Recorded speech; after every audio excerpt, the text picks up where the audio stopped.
Well, thank you all. We're glad to be here with you all today. And the things that have been said, I can only just kind of repeat them.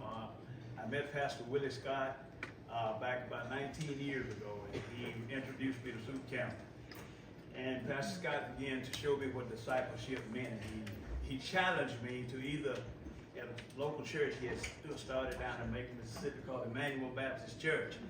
And he was down there looking for people to go to Africa. And I was in the church, and the church had 5 doors. As soon as he come up in the driveway, people were running out all 5 doors, trying to get away because they were fearing. He said, come on and go to Africa, put some weight on your faith. And I didn't know what to run for. I was just standing there, and he called me.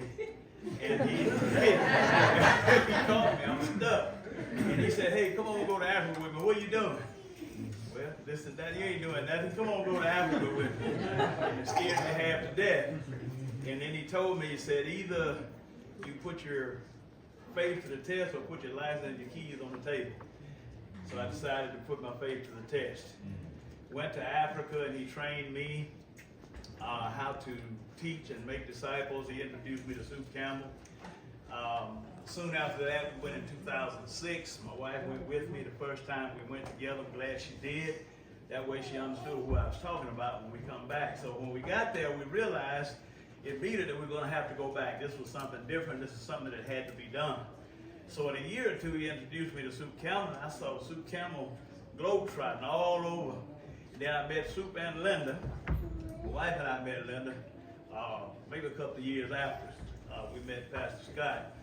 And Pastor Scott, during 2008, he got sick.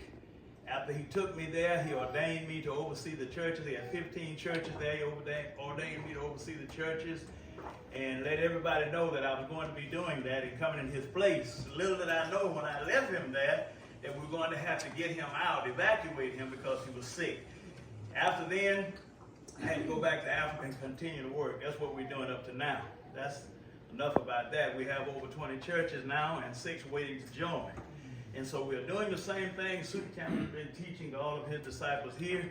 I learned a lot from Soup. We traveled with Soup down in the Dominican Republic, in Haiti, in Uganda, in Kenya. We would partner together. Soup said, you have it while we're in Uganda.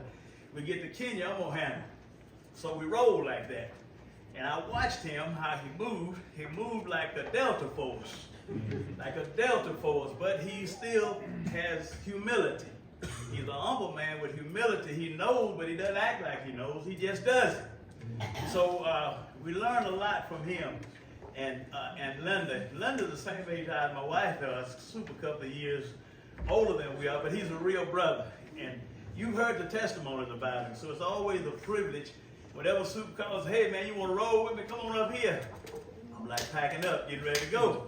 Because the Soup call you is like a rabbi calling a Jewish kid.